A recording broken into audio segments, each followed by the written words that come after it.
నమస్కారం అండి అందరికీ. ఎలా ఉన్నారు? నేను ఈ ఛానల్లో తెలుగు నుంచి ఇంగ్లీష్ ఎంత ఈజీగా నేర్చుకోవచ్చు అనేది మీకు చెప్దామనుకుంటున్నానండి. ఫస్ట్ ఆఫ్ ఆల్ మీలో ఉన్న భయాన్ని తీసేయాలి. ఇంగ్లీష్ అంటే అమ్మో నేను మాట్లాడలేనేమో, నేను చేయలేనేమో అని అనుకుంటారు.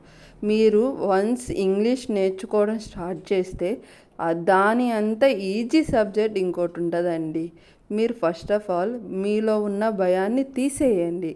ఇంగ్లీషు రోజుకి ఒక 5 మినిట్స్ ఆర్ 10 మినిట్స్ మీరు ప్రిపేర్ అవ్వండి. అంటే ఒక న్యూస్ పేపర్ చదవడము, లేకపోతే ఒక నవల్ చదవడము, ఏదో ఒకటి చదవడం మీరు నేర్చుకోవాలి. ఫస్ట్ నేర్చుకోవడానికి మీకు కొన్ని టాపిక్స్ అనేవి తెలియాలండి. ఓకేనా అండి? ఈ ఛానల్లో మీరు తెలుగు నుంచి ఎంత ఈజీగా ఇంగ్లీష్ నేర్చుకోవచ్చు అనేది మీకు చూపిస్తాను. ఓకేనండి? మనం ఇప్పుడు టాపిక్లోకి వెళ్ళే ముందు ఒక మెసేజ్ని చూద్దాం. ఒక కార్యాన్ని చేపట్టి పూర్తయ్యే వరకు కొనసాగించండి. అంటే ఇప్పుడు మీరు ఇంగ్లీష్ నేర్చుకోవాలనుకుంటున్నారు, దాన్ని మీరు పూర్తిగా నేర్చుకునే వరకు కొనసాగించండి. మధ్యలోనే స్టాప్ చేయకండి. అంటే మధ్యలోనే స్టాప్ చేయకండి అంటే ఫర్ ఎగ్జాంపుల్ మీరు ఇవాళ ఏదైనా పని ఉండి బయటకు వెళ్ళారనుకోండి, ఇవాళ వెళ్ళిపోతుంది అది. నెక్స్ట్ డే వచ్చేసరికి మీరు ఇంట్రెస్ట్ చూపించరు. ఇవాళ ఏముందిలే రేపు చదువుకుందాంలే అలా వెళ్ళిపోతుంది. ఇంకా తర్వాత మీరు నేర్చుకోవడానికి ఇంట్రెస్ట్ అనేది రాదు. అలా కాకుండా ఒక పట్టుదలతో నేను ఇవాళ ఎలాగైనా బయటికి వెళ్ళాను, లేదు నైట్ చదువుతాను అన్న పట్టుదల పెట్టుకొని మీరు చదవగలిగితే కంపల్సరీగా మీరు చేపట్టిన కార్యం అనేది పూర్తి చేయగలుగుతారు. కానీ దాన్ని అంతు చూడకుండా వదిలిపెట్టకండి. అదేనండి చెప్పాను కదా, మీరు గనక నేర్చుకోవాలనే ఇంట్రెస్ట్ ఉంటే కంపల్సరీగా అది కంప్లీట్ చేసే వరకు ఊరుకోవద్దండి. కంప్లీట్ చేసేసేయండి. నేను నేర్చుకోవాలి, నేను ఎలాగైనా సాధించాలన్న కాన్ఫిడెన్స్ మీలో ఉంటే కంపల్సరీగా ఇంగ్లీష్ అనేది చాలా ఈజీగా నేర్చేసుకుంటారండి. ఈ మెసేజ్ చెప్పింది ఎవరు అంటే స్వామి వివేకానంద్ గారండి. ఓకేనండి? ఇప్పుడు మనం టాపిక్లోకి వెళ్ళిపోదాం. టాపిక్ ఏంటంటే నామవాచకం. నామవాచకం అంటే నౌన్ అండి. నామవాచకం అంటే ఏంటి? నౌన్. నౌన్ అనేది ఎలా వచ్చిందంటే ఇది నోమన్ అనే లాటిన్ భాష నుండి మనకి ఏర్పడిందండి. దేని నుంచి వచ్చింది? నోమన్ అనే పేరు నుంచి. నోమన్ అనేది ఒక పేరండి. ఆ పేరు నుంచి మనకి నౌన్ అనేది ఏర్పడిందండి. దాని యొక్క డెఫినేషన్ ఏంటంటే a noun is a word that refers to a person, an animal, a place or thing.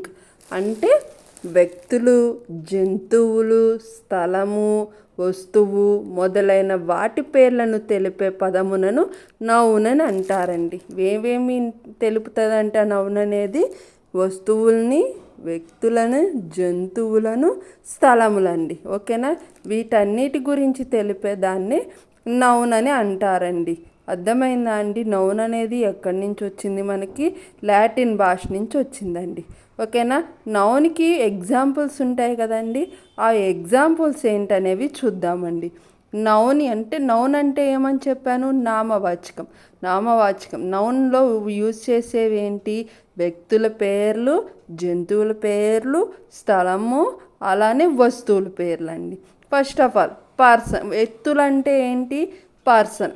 వ్యక్తులంటే ఎవరు? పర్సన్స్ అంటే మనమేనండి. ఓకేనా? మనకు మన పేరెంట్స్ అనేది ఒక పేరు పెడతారు కదా, అలానే నేమ్స్ని గణేష్ అనే అతను ఒక పేరు, గోపి, శ్రీకృష్ణ, హర్ష, రాకేష్ అండ్ మనోహర్ వీళ్ళ పేర్లండి. ఓకేనా అండి? ఇవి వ్యక్తుల పేర్లండి. ఇవన్నీ వ్యక్తుల పేర్లండి.